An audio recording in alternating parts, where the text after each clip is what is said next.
기도하시겠습니다. 하나님, 감사합니다. 오늘도 우리를 깨워주시고 가장 첫 시간 주님 앞에 나와 기도와 찬송과 말씀으로 사람과 만나기 전에 먼저 하나님과 만나는 기쁨의 시간을 허락해 주셔서 감사드립니다. 세상에서 얻을 수 없는 주의 은혜와 평강으로 채워주시고 나는 죽고 내 욕심도 죽고 내 자존심도 철저히 죽고 내 안에 주님께서 사시는, 나를 통해 하나님 나라를 확장시키시는 역사가 일어나게 하여 주시옵소서. 답답하고 괴로운 마음으로 기도하는 주의 자녀들의 마음을 만져주시사 슬픔이 변하여 기쁨의 찬송이 되고 간증이 되는 역사가 일어나게 하여 주시옵소서. 우리의 기도 들으시는 예수 그리스도의 이름으로 기도 올리옵나이다. 아멘. 오늘 하나님의 말씀은 잠언 29장 15절부터 27절까지의 말씀입니다. 채찍과 꾸지람이 지혜를 주거늘 임의로 행하게 버려둔 자식은 어미를 욕되게 하느니라. 악인이 많아지면 죄도 많아지나니 의인은 그들의 망함을 보리라. 내 자식을 징계하라. 그리하면 그가 너를 평안하게 하겠고 또 내 마음에 기쁨을 주리라. 묵시가 없으면 백성이 방자히 행하거니와 율법을 지키는 자는 복이 있느니라. 종은 말로만 하면 고치지 아니하나니 이는 그가 알고도 따르지 아니함이니라. 내가 말이 조급한 사람을 보느냐? 그보다 미련한 자에게 오히려 희망이 있느니라. 종을 어렸을 때부터 곱게 양육하면 그가 나중에는 자식인 채 하리라. 노하는 자는 다툼을 일으키고 성내는 자는 범죄함이 많으니라. 사람이 교만하면 낮아지게 되겠고 마음이 겸손하면 영예를 얻으리라. 도둑과 짝하는 자는 자기의 영혼을 미워하는 자라. 그는 저주를 들어도 진술하지 아니하느니라. 사람을 두려워하면 올무에 걸리게 되거니와 여호와를 의지하는 자는 안전하리라. 주권자에게 은혜를 구하는 자가 많으나 사람의 일의 작정은 여호와께로 말미암느니라. 불의한 자는 의인에게 미움을 받고 바르게 행하는 자는 악인에게 미움을 받느니라. 아멘. 오늘은 잠언 29장 15절부터 27절까지의 말씀으로 여호와를 의지하는 자는 안전하리라. 여호와를 의지하는 자는 안전하리라 라는 제목의 말씀을 함께 나누고 기도하는 시간을 갖겠습니다. 세계의 존경과 사랑을 받았던 지휘자 토스카니니는 원래는 첼로 연주자였습니다. 근데 심한 근시 때문에 연주를 제대로 할 수 없었습니다. 어느 날 그가 속해 있던 악단의 지휘자가 갑자기 병원에 급하게 가게 돼서 단원들 중에 누군가에게 지휘를 대신 부탁해야 될 상황이 생겼습니다. 그때 눈이 잘 보이지 않아서 악보를 몽땅 다 외우고 있었던 이 토스카니니가 선발이 되었고, 이때 지휘자를 대신해 지휘했던 것이 계기가 되어서 세계적인 지휘자 토스카니니가 될 수 있었다 하는 겁니다. 만약에 토스카니니가 그토록 시력이 나쁘지 않았다면 악보를 통째로 외우지도 않았을 거예요. 그냥 평범한 첼로 연주자에 불과했을 것입니다. 그런데 시력이 나빠서 악보를 제대로 볼 수 없었기 때문에 악보를 통째로 외워야만 했고, 그것이 계기가 되어서 세계적인 지휘자가 될 수 있었다. 세계적인 지휘자로 성공할 수 있었다 하는 겁니다. 고통을 당하는 것은 괴롭고 힘든 일인데 하나님은 그 고통을 통해서 더 큰 능력을 담는 그릇으로, 도구로 사용하실 수도 있다 하는 것을 기억하시길 바랍니다. 토스카니니는 회고록에서 이렇게 썼습니다. 어려울 때 힘이 되신 하나님께 감사하노라. 저와 여러분도 어려울 때 힘이 되신 하나님께 감사하는 그리스도인 되시기를 주님의 이름으로 부탁드립니다. 사랑하는 성도 여러분, 하나님은 우리 생각과 이렇게 다르게 우리의 예상하고는 전혀 다른 방법으로 역사하실 수 있는 전능하신 하나님이신 것을 믿으십니까? 그래서 이사야서 55장 8절 9절에 여호와의 말씀에 내 생각은 너희 생각과 다르며 내 길은 너희 길과 달라서 하늘이 땅보다 높음같이 내 길은 너희 길보다 높으며 내 생각은 너희 생각보다 높으니라 하셨습니다. 우리 인간은 태양도 인간의 눈으로 제대로 쳐다보지 못하는 유한한 존재입니다. 언제든지 변할 수 있는 변덕이 심한 못 믿을 존재가 바로 우리 인간이다.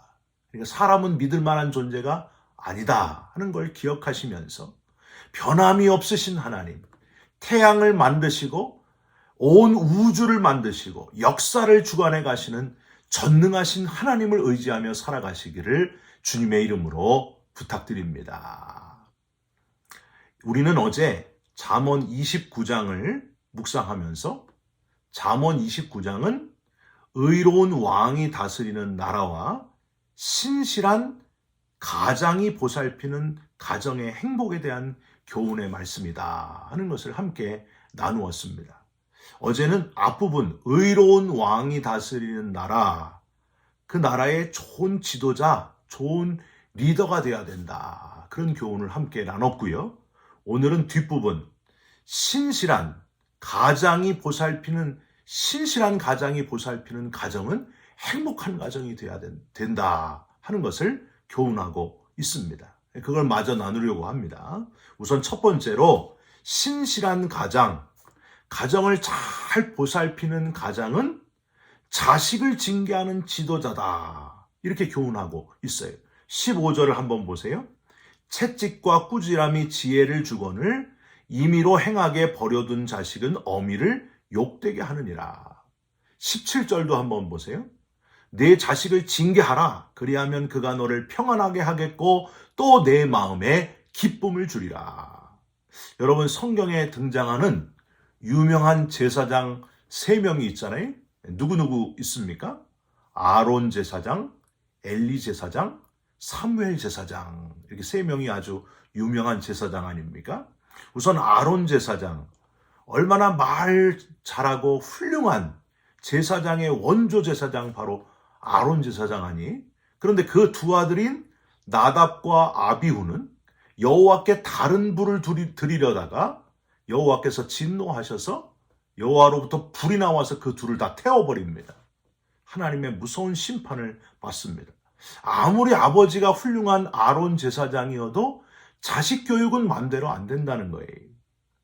성경에는 잘 나와 있지 않지만은 여호와 앞에 다른 불을 드렸다 하는 것에서 아버지 아론이 이 아들 둘 나답과 아비후를 엄하고 분명하게 징계하지 않았다, 그냥 방치했다 하는 것을 우리는 예상할 수 있습니다.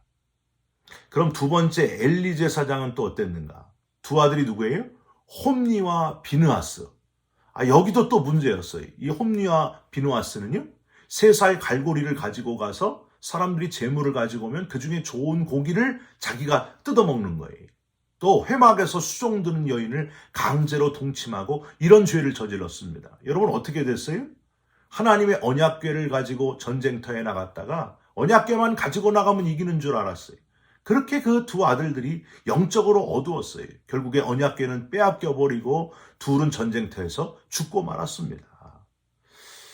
역시 엘리 제사장도요, 이 제사장이 될 남의 아들, 한나의 아들 사무엘은 잘 신앙적으로 양육했을지라도 자기 자식 홈니와 비느하스의 교육에 있어서는 역시 방관하고 엄하지 않았다 하는 것을 우리는 예상할 수 있습니다. 자, 세 번째 제사장 사무엘, 우리가 너무 잘 알죠? 사무엘 제사장은 어땠을까요? 두 아들 누구예요? 요엘과 아비야. 이들은 또 뇌물을 받고 판결을 굽게 하는 잘못된 지도자가 되고 말았습니다. 여러분, 참 안타깝지 않아요? 아주 내노라 하는 제사장 3명이 다 이렇게 하나같이 자식 교육에 있어서는 실패했다 하는 겁니다. 이 성경은 엄격하게 이 자녀 교육에 있어서 모범이 돼야 될 제사장들이 다 자녀 교육에 실패한 이야기를 이렇게 다 사람들에게 다 펼쳐서 소개하고 있습니다. 그러니까 자녀 교육을 우리가 얼마나 힘들지만 얼마나 조심해서 해야 되는지 그걸 교훈하고 있어요. 이렇게 말씀드리는 저도 자녀 교육에 자신이 없어요. 하나님이 잘 시켜주셔야 되는데 그런 마음입니다. 그런데 여기 15절 채찍과 꾸지람이 지혜를 주거늘 17절 자식을 징계하라 했어도 그냥 매를 들어 강제로라도 엄하게 교육하라 그런 교훈이 아니에요.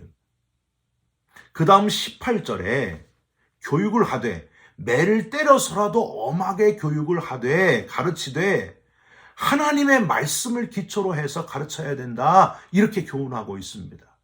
이게 아주 중요한 거예요. 18절을 한번 보세요. 묵시가 없으면 백성이 방자히 행하거니와 율법을 지키는 자는 복이 있느니라. 여기서 묵시는 히브리어로 하존 이렇게 발음을 하는데 성령을 통해서 영적으로 계시를 보는 그때 쓰는 단어가 바로 이 하존이에요. 하나님이 주시는 영적 계시 이게 하존이에요. 그러니까 부모, 아버지와 어머니가 하나님의 말씀을 기초로 성령 충만하여 성령을 통하여 영적으로 하나님이 주시는 그 계시를 받고 그 계시로 자녀를 엄하게 가르쳐야 된다. 하나님 말씀의 권위를 가지고 가르쳐야 된다. 심지어 매를 들 때에도 하나님의 말씀으로 그를 교육하면서 매를 들어야 된다. 바로 이런 권면을 하고 있는 겁니다. 여러분, 제가 어렸을 때 2번 크게 잘못을 해가지고 아버지께 맞고 어머니로부터 고문을 당한 적이 있어요. 예. 한 번은 오락실 가지 말라 그랬는데 오락실 가가지고 걸려가지고 끌려왔어요. 또 한 번은 어머니 지갑에서 5,000원 훔쳐가지고 어디다 숨기다가 걸려가지고 또 끌려왔어요. 끌려와서 어떻게 됐느냐?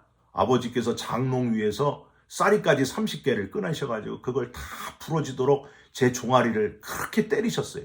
그래서 제 종아리가 이렇게 굵은 거예요. 머리도 크지만 종아리도 굵어요. 그 매를 맞고 끝나는 줄 알았어요. 근데 저희 어머님이 밤을 새워서 철야기도 하면서 저를 무릎 꿇고 본인도 무릎을 꿇고 눈물로 하나님 앞에 기도하는 거예요. 하나님, 이 자식이 부모를 속이고 오락실에 갔습니다. 하나님, 이 자식이 5,000원을 훔친 도둑놈이 됐습니다. 내가 이 아들 목사님 되게 만들려고 목사님 되고 싶어서 이렇게 눈물로 기도했는데 이 아들이 지금 도둑놈이 되었고 부모를 업신여기는 부모의 명을 어기는 그런 나쁜 아들이 되었습니다 하고 눈물로 막 제 머리에 어머니의 눈물이 뚝뚝 떨어지면서 기도했던 그때를 잊을 수가 없습니다. 아버지가 때리신 매보다 그게 더 무서웠어요. 막 눈물로 밤새워 기도를 시켜요. 조는데도 계속 눈물로 기도하는 거예요. 거기서 끝나지 않았어요. 또 새벽 기도 시간 되니까 질질 끌고 막 새벽 기도 가가지고 또 열심히 회개시키면서 기도하고 그때 그렇게 회개를 시켰기 때문에 제가 이렇게 지금 목회자가 되었을 거예요. 여러분, 얼마나 감사한 일입니까? 내 자식을 엄하게 징계하되 하나님의 말씀으로 징계하라. 이게 바로 오늘 잠언 29장을 쓴 기자의 그 지혜자의 교훈이라고 하는 겁니다. 여러분, 우리가 다 그 자녀를 우리의 마음대로 가르칠 수 없습니다. 하나님의 말씀이 그 자녀를 올바른 길로 인도하도록 하나님의 말씀으로 엄히 가르치고 훈련시키는 저와 여러분들이 다 되셨으면 좋겠습니다. 두 번째로, 가정에 있는 종을 양육하되 권위를 가진 지도자가 되라. 이렇게 교훈을 합니다. 19절을 한번 보세요. 종은 말로만 하면 고치지 아니하나니 이는 그가 알고도 따르지 아니함이니라. 종을 방치해 두지 말아라. 잘못된 것을 보면 말로 하면 알아서 고쳐지겠지 이렇게 하지 말고 그렇게 게으른 주인이 되지 말아라 하는 그런 권면입니다. 왜 그가 알고도 따르지 않는가? 내가 잘못해도 우리 주인은 그냥 착한 주인이어서 잘 모르고 그냥 용서하고 만다. 결국엔 종이 주인을 우습게 여긴다는 거예요. 업신여긴다는 겁니다. 21절을 한번 보세요. 종은 어렸을 때부터 곱게 양육하면 그가 나중에는 자식인 채 하리라. 역시 잘못을 보고도 엄하게 가르치면서 뭘 잘못했는지 정확하게 알려주지 않으면 종이 마치 자식처럼 지 맘대로 하게 된다. 주인이 종을 다스리는 게 아니고 종이 주인을 좌지우지하게 된다. 그런 표현이에요. 권위 있는 사람이 되되 권위 주인은 되지 말라. 이런 말이 있잖아요. 권위를 가지고 있어야 된다. 주인은 권위를 가지고 있어야 된다. 리더는 보스랑 다르다. 이런 말이 있잖아요. 리더는 부하들이 닮고자 하는 권위를 가진 존경받는 자가 바로 리더다. 근데 보스는 어떻게 해요? 부하들에게 권위는 없고 권위주의, 자기의 권력으로 부하들을 막 힘들게 한다는 거예요.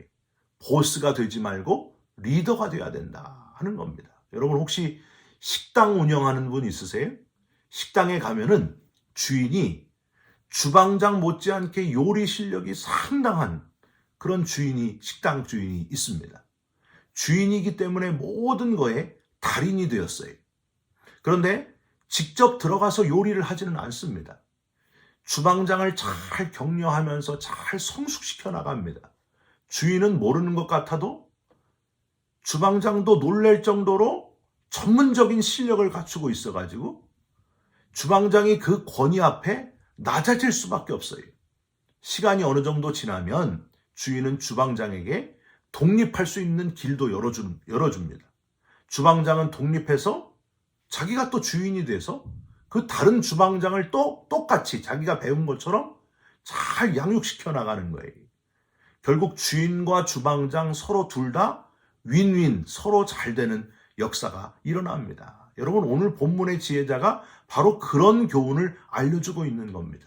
더불어 22절 주인으로서 분노하지 말아라. 23절 겸손한 지도자가 되라. 24절 도둑과 짝하는 자는 즉 부정직한 주인이 되지 말아라. 정직한 주인이 되라.